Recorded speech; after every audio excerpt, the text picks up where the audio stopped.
ஒரு மகிழ்ச்சியான செய்தி. இதயம் நல்லெண்ணெயின் விலை லிட்டருக்கு ரூபாய் 105 குறைஞ்சிருக்கு. செப்டம்பர் 2023ல 1 லிட்டர் இதயம் நல்லெண்ணெயின் அதிகபட்ச விலை ரூபாய் 503. ஆனா இப்ப 1 லிட்டர் இதயம் நல்லெண்ணெயின் விலை ரூபாய் 398 மட்டும்தான் தமிழ்நாட்டுல. அப்ப இனிமே எல்லாரும் இதயம் நல்லெண்ணெய் வாங்கலாம் இல்ல?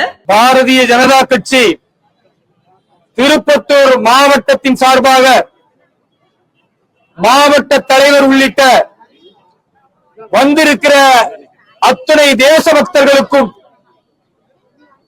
இதை பார்த்து கொண்டிருக்கிற நம்முடைய பாரத மக்கள் அனைவருக்கும் பாரதத்தின் ஒற்றுமையை வலியுறுத்தும் விதமாக பாகிஸ்தான் என்கிற பயங்கரவாத நாடை எதிர்த்து இந்த தேசத்தின் வலிமையை பறைசாற்றிய நம்முடைய முப்படையைச் சேர்ந்த ராணுவ வீரர்களோடு நாங்கள் இருக்கிறோம் என்பதை எடுத்து காட்டும் விதமாக தேசிய கொடியை கைகளில் ஏந்தி இந்து இஸ்லாமியர் கிறிஸ்தவர் என்ற எந்த பாகுபாடும் இல்லாமல் நாங்கள் அனைவரும் பாரத தாயின் பிள்ளைகள் என்ற ஒற்றை கோஷத்தோடு, வந்தே மாதரம் என்ற கோஷத்தோடு, பாரத் மாதா கி ஜெய் என்ற கோஷத்தோடு இந்த தேசத்தை வலுப்படுத்தக்கூடிய நம்முடைய பாரத பிரதமர் திரு நரேந்திர மோடி அவர்களுக்கு நன்றி தெரிவிக்கும் விதமாக தங்களுடைய உயிரை துச்சமென நினைத்து நம்முடைய ராணுவ வீரர்கள் பாகிஸ்தானுடைய பயங்கரவாதிகளை நம் எல்லையிலேயே வழிமறித்து வேட்டையாடி அவர்களுக்கு நன்றி தெரிவிக்கும் விதமாக இன்றைக்கு முப்படை அந்த வீரர்களுக்கு பாராட்டு தெரிவிக்கும் விதமாக நாம் மூவர்ண கொடியை ஏந்தி இன்றைக்கு பேரணியாக வந்து கொண்டிருக்கிறோம். 25 ஆண்கள் மதத்தின் பெயரை கேட்டு சுட்டுக் கொல்லப்பட்ட அந்த நிகழ்விலே ஹுசைன் என்று சொல்லக்கூடிய ஒரு இஸ்லாமியன் அந்த சுற்றுலா பயனை ஏற்றி வந்த ஒரு குதிரை ஓட்டி அந்த ஆதில் ஹுசைன் தீவிரவாதிகளை கண்டு அஞ்சாமல் தன்னுடைய இந்து சொந்தங்களை காப்பதற்காக AK-47 வைத்திருந்ததை கூட எதிர்பார்க்காமல் அதை துப்பாக்கியை பறிக்கும் பொழுது இன்னொரு தீவிரவாதியின் மூலமாக ஆதில் ஹுசைனும் 25 பேரோடு சுட்டுக் கொல்லப்பட்டு 26வது இந்த தேசத்திற்காக உயிர் நீத்த ஒரு மாவீரனாக திகழ்கிறார். இதிலிருந்து நாம பாகிஸ்தானுக்கு என்ன சொல்ல வரோம் தெரியுமா? இந்த பாரத தேசம் என்பதை நீ மதவெறியால் பிரித்துவிட முடியாது. இந்த பாரத தேசம் என்பதை இந்து இஸ்லாமியர் என்று பிரித்துவிட முடியாது. உன்னுடைய பயங்கரவாதிகள் எத்தனை மூளைச்சலவை செய்தாலும், நீ எவ்வளவு பெரிய ஆயுதத்தை எடுத்து வந்தாலும் உன்னை சில்லு சில்லாக சிதறடிக்கக்கூடிய பலம் இந்த பாரதத்திற்கு உண்டு என்பதை நாங்கள் நிரூபித்திருக்கிறோம். இந்த தாக்குதல் நடந்த பிறகு பல கட்சிகள் சொன்னது, ஏன் இன்னும் மோடி அமைதியாக இருக்கிறார்? ஏன் நாட்டின் பாரத பிரதமர் எதையும் பேசாமல் இருக்கிறார், எதையும் செய்யாமல் இருக்கிறார் என்றெல்லாம் கிண்டல் அடித்தார்கள். ஆனால் பாரத பிரதமர் திரு நரேந்திர மோடி அவர்கள் சொன்னார், என் தேசத்தின் பெண்கள், என் தேசத்தினுடைய அந்த பெண்களின் குங்குமத்தை இழந்து தவிக்கக்கூடியவர்களுக்கு நான் சொல்லுகிறேன், இறந்த ஒவ்வொரு மனிதர்களின் இரத்தத்தின் சொட்டுக்களுக்கு பழி தீர்க்காமல் நான் விடமாட்டேன் என்று சொன்னார். பழி தீர்க்கிறது எப்படி பழி தீர்க்கிறது? நமக்கும் பாகிஸ்தானுக்கும் வித்தியாசம் இருக்குங்க. பாகிஸ்தானை பொறுத்தவரை அவன் மதவெறி கொண்ட நாடு, மனிதநேயம் இல்லாத நாடு, பயங்கரவாதம் என்ற கூலிப்படைக்காக வேலை செய்யக்கூடிய நாடு. ஆனா நாம் அப்படியா? யுத்த களத்தில் கூட தர்மத்தை பேணுகிற, சனாதன தர்மம் என்கிற அந்த மண்ணின் மகத்துவத்தை கொண்டிருக்கிற நாம் யுத்த களத்தில் கூட அப்பாவிகள் இறந்துவிடக் கூடாது என்பதை தெளிவாக யோசித்து 10 நாட்கள் காலம் எடுத்து எங்கெல்லாம் பாகிஸ்தானத்தில் தீவிரவாத முகாம்கள் இருக்கிறதோ அத்தனை முகாம்களையும் கண்டெடுத்து இரவோடு இரவாக 9 பாகிஸ்தானிய பயங்கரவாதிகளின் முகாமை ஏவுகணைகளால் தாக்கி 75 பயங்கரவாதிகளை 25 நிமிடத்தில் அழித்த வரலாறு இந்த ஆபரேஷன் சிந்தூரில் நிகழ்த்தி இருக்கிறோம். திரு நரேந்திர மோடி அவர்கள் என்ன செய்வார்னு எதிர்பார்த்தாங்க? இங்க இருக்கக்கூடிய சில அல்லறை சில்லறை கட்சிகள் கூட சொன்னாங்க, ஐயோ அப்பாவிகளை கொண்டுட்டா என்ன பண்றது? பயங்கரவாதிகளை தானே கொல்லணும். இவர்கள் அந்த மாதிரி ஏவுகணை விட்டுட்டா என்ன பண்றது? போர் நடந்து விட்டால் என்ன பண்ணுவது என்றெல்லாம் பாகிஸ்தானுக்காக இங்க இருக்கிற பரதேசிகள் நீலி கண்ணீர் வடிச்சதை நம்ம பார்ப்போம். ஆனா நாம தாக்குதல் நடத்திய பிறகு பாகிஸ்தானுக்கு பாரதத்துடைய வலிமை புரிந்தது. அது மட்டுமல்ல, அந்த தாக்குதலோடு நாம் நிறுத்திக் கொள்ளத்தான் ஆசைப்பட்டோம். ஆனா பாகிஸ்தான் படம் காட்டினது என்னன்னு, நாங்க திருப்பி தாக்க போறோம், நீ திருப்பி தாக்கினா உனக்கு இதை விட 2 மடங்கு அடி விழுவோம் என்பதை நாம் சொன்ன பிறகும் கூட அவர்கள் ட்ரோன் விட்டாங்க, பிறகு ஏவுகணை விட்டார்கள். ஏதாவது நம்ம மண்ணில வந்து ஒன்னே ஒண்ணு விழுந்துச்சா? விழுந்தது. எப்படி விழுந்தது? அது தாக்கி விழவில்லை, வரும் வழியிலேயே நம்முடைய ஏவுகணைகள் பாகிஸ்தானுடைய ட்ரோன்களை, பாகிஸ்தானுடைய ஏவுகணைகளை வானிலேயே அழித்து சுக்குநூறாக சிதறி கீழே விழுந்ததை தவிர பாகிஸ்தானால் பாரத மக்களுக்கு எந்த ஒரு அச்சுறுத்தலும் இல்லை.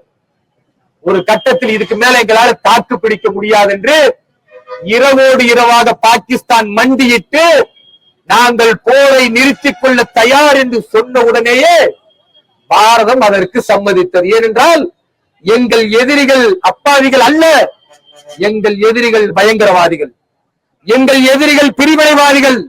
இந்த தேசத்தை துண்டாட நினைக்கக்கூடிய எவனாக இருந்தாலும் அவனை வீழ்த்துவதற்கு நாங்கள் தயங்க மாட்டோம் என்பதுதான் ஆபரேஷன் சிந்துவின் மூலம் நாங்கள் சொல்லிக் கொடுத்திருக்கிறோம். என் அன்பிற்குரிய சகோதரர்களே, இந்த யுத்த களத்தில் 2 செய்திகளை நான் சொல்ல விரும்புகிறேன். அது என்ன? ஏன் பயங்கரவாதிகள் நீ ஹிந்துவான்னு கேட்டு சுட்டுக் கொண்டான் தெரியுமா?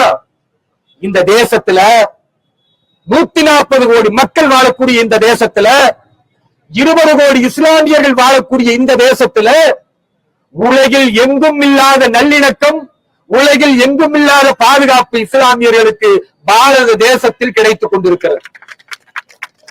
இங்க இருக்கக்கூடிய இஸ்லாமியர்கள் தொழிலதிபர்களாக இருக்கிறார்கள், இங்க இருக்கக்கூடிய இஸ்லாமியர்கள் ராணுவ வீரர்களாக இருக்கிறார்கள், இங்க இருக்கக்கூடிய இஸ்லாமியர்கள் விமானத்தின் ஓட்டிகளாக இருக்கிறார்கள், இங்க இருக்கக்கூடிய இஸ்லாமியர்கள் தேசபக்தர்களாக இருக்கிறார்கள். அப்படிப்பட்ட இஸ்லாமியர்களுக்கும் இந்துக்களுக்கும் பிரச்சனை வர வேண்டும் என்றால் நாம இந்துக்களை சுட்டு கொன்னா இந்துக்கள் கோபப்பட்டு இஸ்லாமியர்களை கொள்வார்கள், அதனால் உள்நாட்டு கலவரம் வரும், அதனால் பாரதத்தின் வளர்ச்சி பாதிக்கும். பாகிஸ்தான் தப்பு கணக்கு போட்டு விட்டது. 25 பேரை சுட்டுக் கொள்ளும் பொழுது ஒரு ஆதில் ஹுசைன் துப்பாக்கியை கண்டு பயப்படாம, பயங்கரவாதியை கண்டு பயப்படாம நெஞ்சை நிமிர்த்தி அந்த துப்பாக்கியை பிடுங்கி என் இந்து சொந்தங்களை காப்பாற்றுவேன் என்று சொல்லி உயிரை நீத்தானே, அவன் தான் பாரதத்தின் இஸ்லாமியன், அவன் தான் ஒரு தேசப்பட்டுள்ளவன் என்பதற்கு முன்மாதிரி. அப்படிப்பட்ட ஒரு அற்புதமான நிகழ்வு இந்த பாரதத்தின் 140 கோடி மக்களை இன்னும் ஒருங்கிணைய வைத்தது. பாகிஸ்தான் நினைச்சது நம்ம பிரிச்சிடலாம். ஆர்டிகல் 370 நீக்கிய பிறகு காஷ்மீர்ல ரத்த ஆறு ஓடும் என்று காஷ்மீர்ல இருக்கிற பயங்கரவாதிகளும் பேசினார்கள், பாகிஸ்தான் நாடும் பேசியது. இங்க இருக்கிற தமிழ்நாட்டில் இருக்கிற இந்த பாகிஸ்தானுக்காக கூலிக்கு மாரடிக்கக்கூடியவர்களும் பேசினார்கள். ஆனா இன்னைக்கு காஷ்மீர் நிலைமை என்ன தெரியுமா? காஷ்மீரில் உள்ள பெண்கள், குழந்தைகள், இளைஞர்கள், வயது முதிர்ந்தவர்கள் அத்தனை பேரும் நம்மை போன்று தேசிய கொடியை கையிலேந்தி மோடிக்கு பின்னால் நாங்கள் இருக்கிறோம் என்று சொல்லி இருக்கிறார்கள். பாகிஸ்தானை பழிவாங்க வேண்டும் என்று காஷ்மீரத்தில் உள்ள ஒவ்வொரு குழந்தையிலிருந்து பெரியவர்கள் இன்றைக்கு சொல்லி இருக்கிறார்கள் என்றால் ஆர்டிகல் 370 நீக்கியது எவ்வளவு பெரிய மகத்தான வெற்றி என்பதை இந்த ஆபரேஷன் சிந்தூரின் மூலமாக நாம் புரிந்து கொள்ள முடிகிறது. அது மட்டுமல்ல, இந்த வெற்றியை, பாகிஸ்தானை சிதறடித்ததை, பாகிஸ்தானிய பயங்கரவாதிகளின் முகாம்களை தேடி தேடி அழித்ததை உலகத்திற்கு சொல்ல வேண்டும் என்று ஆசைப்பட்ட நம்முடைய நரேந்திர மோடி அவர்கள் 2 பெண்களை நியமிக்கிறார். அந்த 2 பெண்கள் தான் உலக நாடுகளுக்கு நம்முடைய பாரதம் எவ்வாறு பாகிஸ்தானை தாக்கியது என்பதை விவரித்துக் கொண்டே இருந்தார்கள். அந்த 2 பெண்கள்ல ஒருவர் யார் தெரியுமா? சோஃபியா குரைஷி என்று சொல்லக்கூடிய ஒரு இஸ்லாமிய பெண்மணியும், அவர்கள் ஒரு மிகப்பெரிய கர்னல், அதே போன்று விங் கமாண்டர் வியாமிகா என்று சொல்லக்கூடிய ஒரு ஹிந்து பெண்மணி. 2 பேரை நிக்க வச்சு உலகத்துக்கே சொல்லிக் கொடுத்தோம். சோஃபியா குரைஷியை இஸ்லாமியராக பார்க்கவில்லை, விங் கமாண்டர் வியாமிகாவை ஹிந்துவாக பார்க்கவில்லை, இவர்கள் 2 பேரும் பாரத தாயின் பிள்ளைகள் என்று சொல்லி ஒற்றுமையை வலுப்படுத்தியது திரு நரேந்திர மோடி அவர்கள். அதனால இந்த மண்ணில் இனிமேலும் பயங்கரவாதம் என்ற பேச்சு வராமல் இருக்க வேண்டும் என்றால் நாம் அனைவரும் தேசப்பற்றோடு இருக்கக்கூடியவர்களாக உருவாக வேண்டும். யாரெல்லாம் தேசத்திற்கு எதிராக இங்கிருந்து கூக்குரல் விடுகிறார்களோ அவர்களையும் அடியோடு ஒட்ட நறுக்க வேண்டிய வேலையை விரைவில் நாம் பார்க்க வேண்டும். 2026 இன்ஷா அல்லாஹ் 2026 நாம் பேசிக் கொண்டிருக்கிற இதே தருணம் வரும் பொழுது இந்த மண்ணில், குறிப்பாக தமிழக மண்ணில் பயங்கரவாதத்தை, தீவிரவாதத்தை ஆதரிக்கிற ஒருவனும் இருக்க மாட்டான். புடைத்தறிவோம். அப்படிப்பட்ட ஒரு நல்லாட்சியை இறைவன் பேரர்களால் நாம் உருவாக்கி காட்டுவோம். இந்த மூவர்ண கொடி என்பது நம் உயிர், நம்முடைய தேசத்துடைய ரத்தத்தோடு கலந்தது.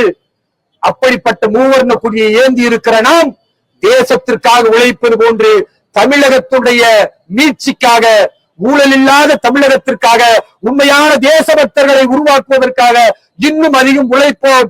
நம்முடைய ராணுவ வீரர்கள் போன்று நாமும் விழிப்போடு இருந்து இங்க இருக்கக்கூடிய பயங்கரவாத சக்திகளை, தீவிரவாத சக்திகளை, அதற்கு உடன்போகக்கூடியவர்கள் எல்லாம் ஒட்ட நெருக்கி 2026 மாற்றமிகு தமிழகத்தை, உயர்ந்த தமிழகத்தை, ஆன்மீக தமிழகத்தை, உன்னதமான தமிழகத்தை உருவாக்கி காட்டுவோம் என்று கூறி இந்த அற்புதமான நிகழ்வில் வந்திருக்கிற அனைவருக்கும் நன்றி தெரிவித்து விடைபெறுகிறேன். எல்லா புகழும் இறைவனுக்கு. ஜெய் ஹிந்த், வந்தே மாதரம், பாரத் மாதா கி.